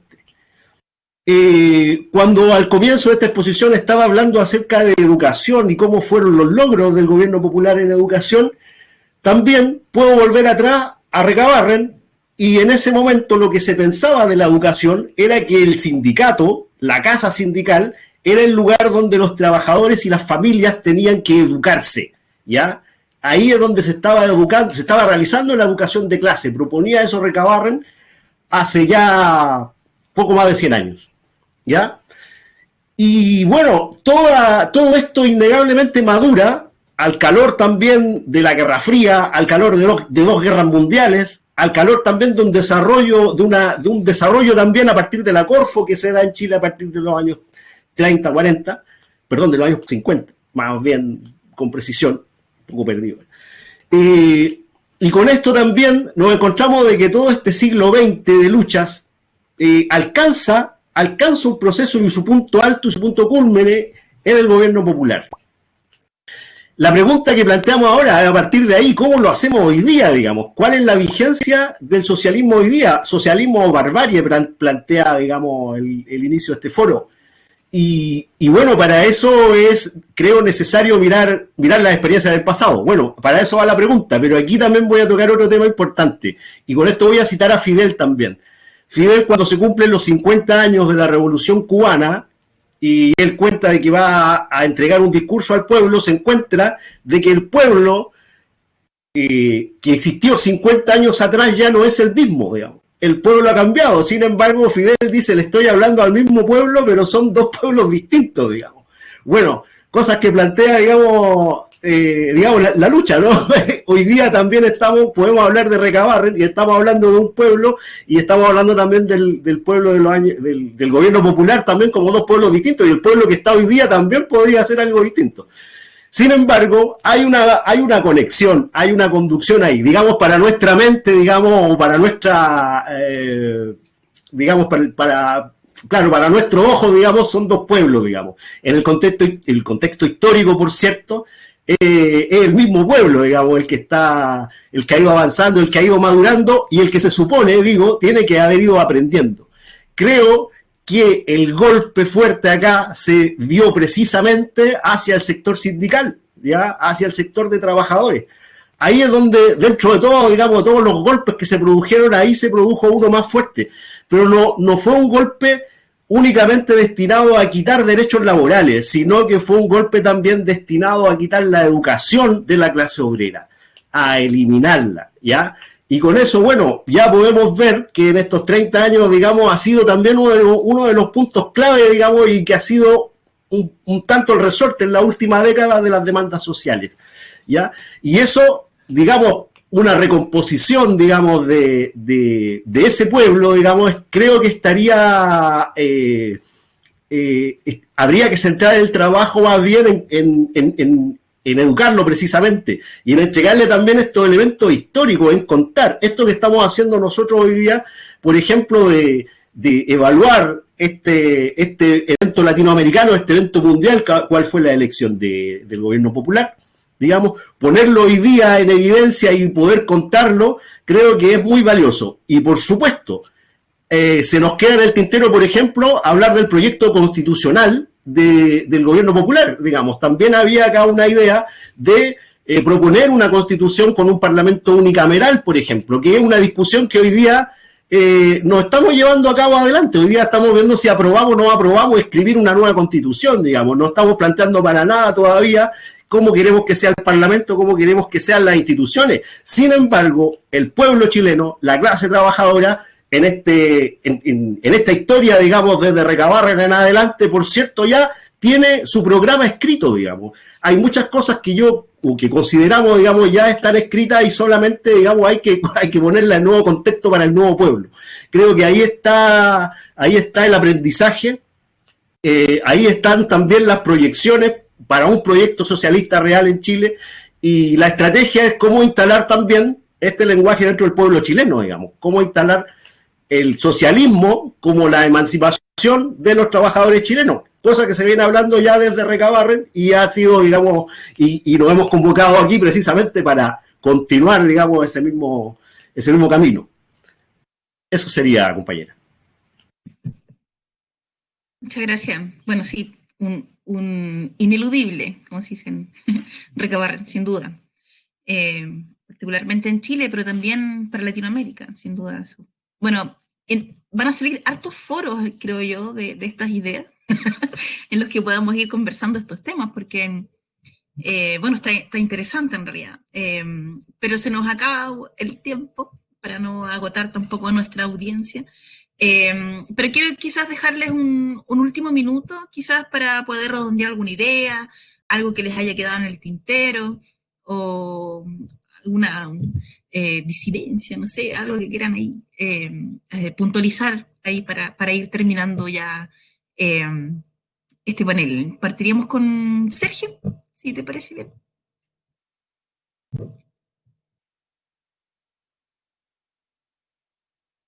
Bueno, se trata de culminar o de dar una síntesis final de un tema que, en mi opinión, tiene y debe ser permanente. O sea, la discusión, digamos, que debemos dar en el sector de izquierda que busca una transformación social profunda, una transformación social verdadera para terminar con una realidad que no satisface a las grandes mayorías, como no la satisfacía a finales de la década de los 60 y que permitió el acceso al gobierno político, al ejecutivo, de estas organizaciones populares para llevar a cabo las demandas del pueblo. Este asunto, digamos, tú hablabas de cuáles son elementos que no se tienen que olvidar, o si mal no recuerdo, qué cosas se deberían tomar en cuenta para poder sostener un proceso de cambio. Yo creo que la historia no nos puede pillar desprevenidos y que lo que no podemos hacer es renunciar a la aspiración necesaria. Hay necesidades históricas. Yo pienso que no se puede dejar en manos privadas, en grupos pequeños, en élites de ningún tipo, ni el manejo del Estado, ni mucho menos el manejo económico. Vale decir, si el gobierno, si el manejo del Estado no tiene control desde el pueblo, entonces se convierte en una herramienta demasiado peligrosa para quien simultáneamente concebimos como el soberano, el mismísimo pueblo. Y por otro lado, no podemos dejar al servicio del lucro del gobierno, de grupos, de privados, sean accionistas, sean familias, sean señores o señoronas muy bien intencionadas, las necesidades de una población. Los mandos económicos de control económico sustanciales tienen que ser de propiedad social, tienen que volver a manos de todo el pueblo, tienen que ser de manos de propiedad del Estado. Y los grupos que se robaron el patrimonio social, económico de este país, tienen que devolverlo. Hay tareas pendientes, pero tienen que volver a poner las cosas en su lugar. Aquí hubo todo un pueblo que construyó por décadas, por generación tras generaciones, un patrimonio productivo para ayudar a satisfacer, a financiar lo que decía Sebastián, a financiar derechos, y que era un derecho consciente, un derecho a una salud digna, derecho a unas viviendas dignas sin que haya lucro de por medio, etcétera, etcétera, derecho a la recreación. Y todo eso se lo arrebataron por la vía de la fuerza al pueblo chileno. Esas cosas tenemos que recuperarlas y tenemos que recuperarlas sabiendo de la experiencia. Nosotros no pudimos como pueblo defender a aquellos que lucharon por llegar a la moneda. No supimos como pueblo, no pudimos defender lo que se había conquistado. No pudimos defender de los cañonazos ni de las balas de aquellos que se tomaron las Fuerzas Armadas para volver los cañones contra su pueblo, y no pudimos defenderla porque no había una vigilancia en torno a esa área. Nosotros tenemos que tener en cuenta que las Fuerzas Armadas no pueden seguir siendo Fuerzas Armadas al servicio de una clase dominante, por mucho que tenga el poder económico que tenga, pero con mucho menor razón Fuerzas Armadas que siguen dictados y enseñanza de una potencia imperial como es Estados Unidos. Nosotros tenemos que volver a tener a recuperar o a tener, digamos, el control de esas Fuerzas Armadas. Las Fuerzas Armadas deben ser intervenidas y no pueden seguir siendo unas Fuerzas Armadas de clase. No pueden haber dos escuelas, una de suboficiales y una de oficiales. Tiene que haber, si alguien quiere pertenecer a las Fuerzas Armadas, son las Fuerzas Armadas del país, tiene que haber una sola escuela de formación, y esa escuela de formación tiene que estar subordinada por los intereses del pueblo, por los intereses de la mayoría, y las grandes mayorías seguirán siendo los trabajadores y son estos los que tienen el político y económico del país. Esas áreas no se pueden perder de vista y son esas áreas en las que hay que trabajar profundamente, discutir todo lo que haya que discutir, pero sin una base material, sin una infraestructura material para solventar y para tener una soberanía económica, no vamos a conquistar ni vamos a tener nunca una soberanía política. Eso, compañero. Gracias, Sergio. También, Sebastián, si tienes quizás alguna idea final para ir redondeando lo que hemos conversado. Sí, quizás bien cortito, pero bien conciso. Apoyando un poco ¿cómo se llama? El discurso del compañero Sergio. Y tomando en cuenta el tema de la vigencia del socialismo o la necesidad del socialismo para la continuidad de la vida en el planeta, ¿no? La pandemia del coronavirus en los países capitalistas, todos sabemos sus consecuencias y uno de ellos, el peor de todo, Chile, ¿no? O Perú, que tiene la mayor cantidad de muertes, pero todos sabemos cómo actúa el sistema de salud, generando incluso crisis sanitaria en Chile por la incapacidad del Estado y por parte de todos los dispositivos de salud, incluyendo los protocolos. Al menos los países que se consideran por constitución socialistas, podríamos nombrar 3. Vietnam, con 95.000 millones de habitantes, pongámosle casi 100. 34 muertes en 1.000 casos. Cuba, declarada constitución socialista, y en el último plebiscito por la constitución que tuvo el pueblo cubano, los mismos cubanos dijeron no, somos comunistas aún, por participación política. Casi 12.000 millones de habitantes, más o menos por ahí, cercana a Chile. 4.000 casos, 95 muertes. Sumándole que Cuba mandó médicos a Europa, atendió personas contagiadas que nadie quería atender, ¿no? En las costas de Cuba. Mandó médicos a Latinoamérica, en algunos países, creo, pero si no me equivoco, a Italia, fueron como las más icónicas como referencia. Aún así, 45 muertos. 95 muertos, menos de 100 personas. Y podríamos sumarle el caso de Corea del Norte, que no tiene contagiado, y al primer contagio, estado de emergencia. Al primer contagio ya, alerta máxima. Y también, si por constitución lo referimos, podríamos entrar en el tema de China, que si bien el virus, como se dice hasta ahora, se especula, que se produjo en China y fue el primer brote, etcétera, nunca salió a otros estados de China, ¿no? Quedó en gran cantidad en Wuhan, no hubieron muchas, no sé si le llaman provincia, no sé cómo será la estructura política en China, pero no se expandió. Fue controlada, los rebrotes fueron controlados y de cierta forma no tuvieron tantas cantidades de muertes, siendo que fue el país inicial. Si lo podemos comparar con los países tercermundistas como los de Latinoamérica, o incluso los países europeos, grandes potencias, ¿no? Podríamos hablar de España, Italia, hay en alguna cierto relativo Portugal, Inglaterra, que tienen cifras de cierta forma alarmantes, que incluso su misma estructura les demandó hacer más, tener una mayor intervención del Estado. El mismo Macron, el reconocido conservador liberal, ¿no? Neoliberal, diciendo que es necesaria la intervención del Estado en el sistema de salud, porque de cierta forma se le iba a venir una crisis que iba a desbordar el conflicto social, teniendo en cuenta también a los chalecos amarillos, que hacían una presión importante hacia la estructura de Francia. Entonces, de cierta forma, cuando comparamos estos datos que dicen, no, es que el socialismo no sirve, ya no funcionó, cayó con el muro de Berlín, se desintegró, etcétera, bueno, aquí están los resultados. Sus mismas cifras, las mismas cifras que elaboran la burguesía, que elaboran sus tecnócratas, le comprueban precisamente lo más vigente que está este sistema. Eso, compañera. A propósito de la vigencia, ¿no? Y creo que se te fueron unos 1.000, por ahí, 12.000 millones, no, creo que eran 12 millones. Detalle. 12 millones. Sí, para que no se confunda la audiencia.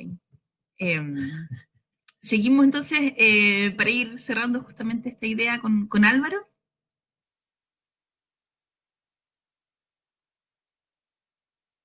Muy bien, voy a citar unas palabras de Salvador Allende que están cargadas de futuro y que fueron pronunciadas el año 1971, en el día del, perdón, en 1 de mayo de 1971, perdón, exactamente.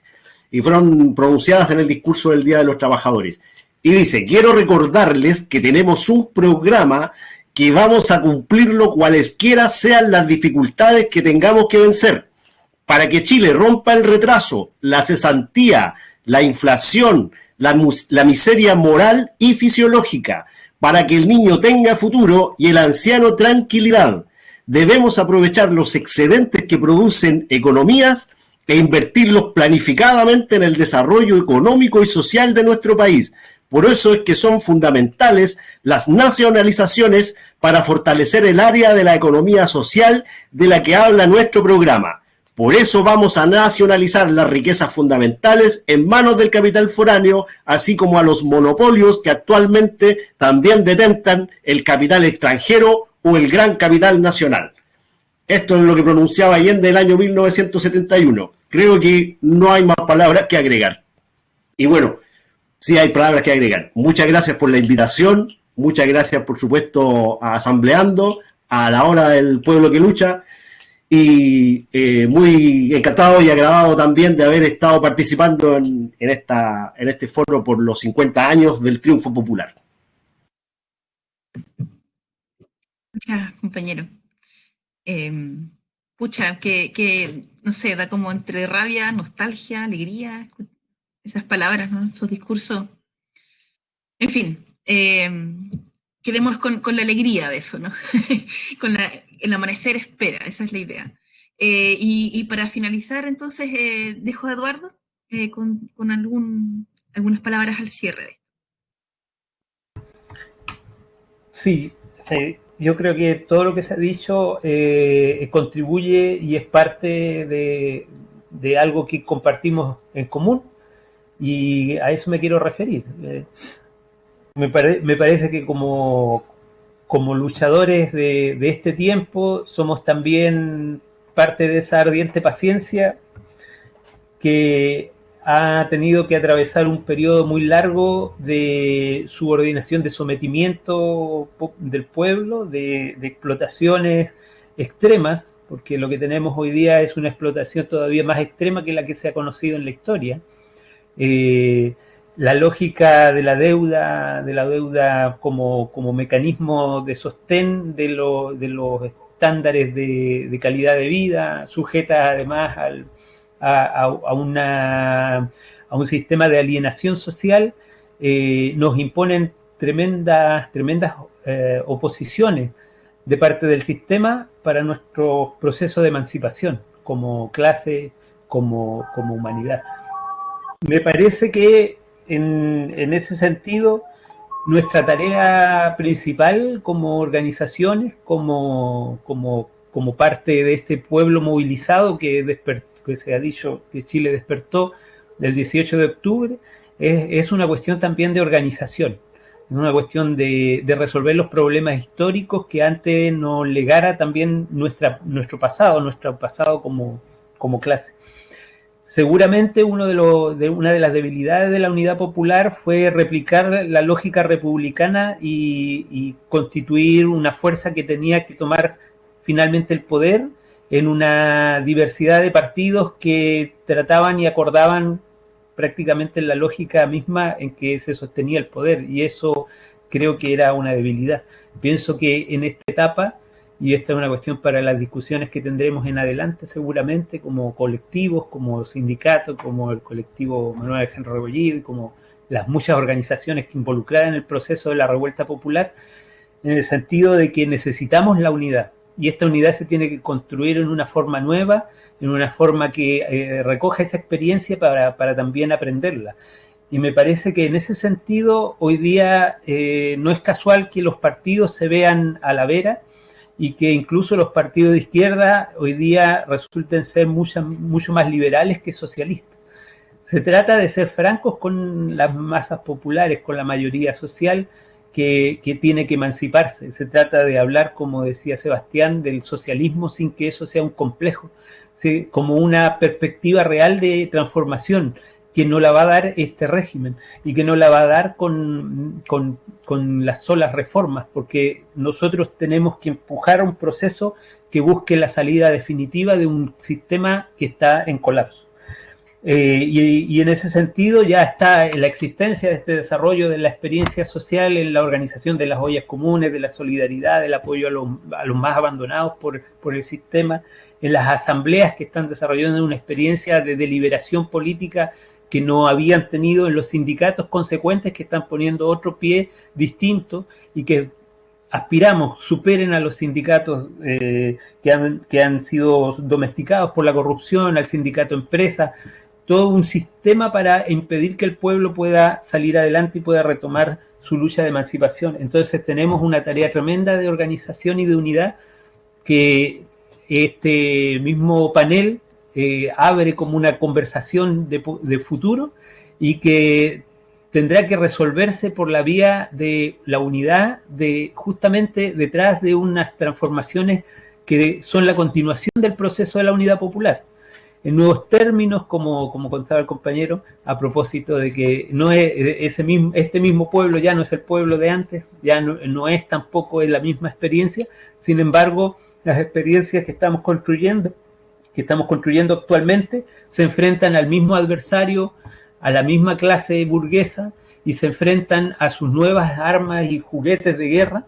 Sin embargo, lo cierto es que estamos construyendo y es necesario buscar un proceso de organización y de unidad que sea incorruptible y indetenible, porque necesitamos que este proceso se convierta también en un programa político, en una estrategia de lucha y también en un camino de salida concreta a las grandes reivindicaciones que está levantando el pueblo desde el 18 de octubre.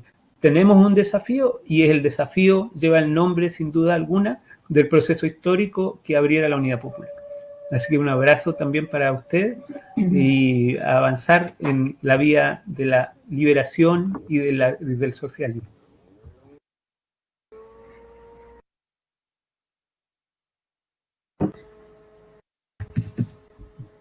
Bien, gracias Eduardo.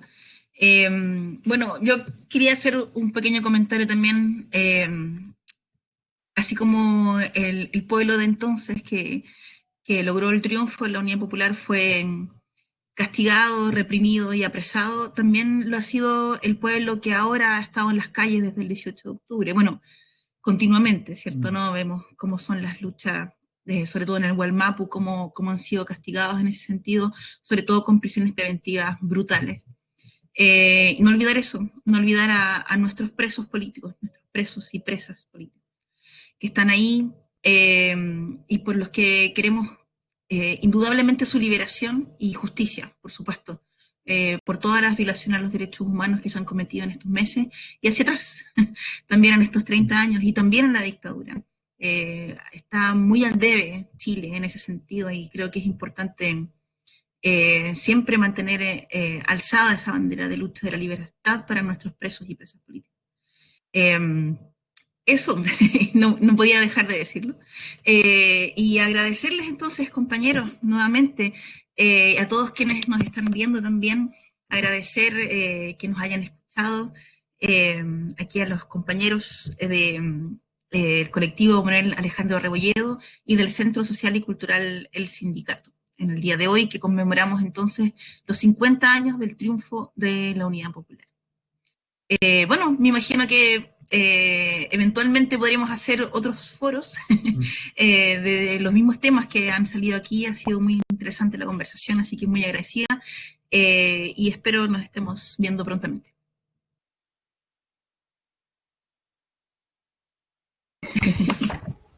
Un abrazo a todos y a todas. Abrazo.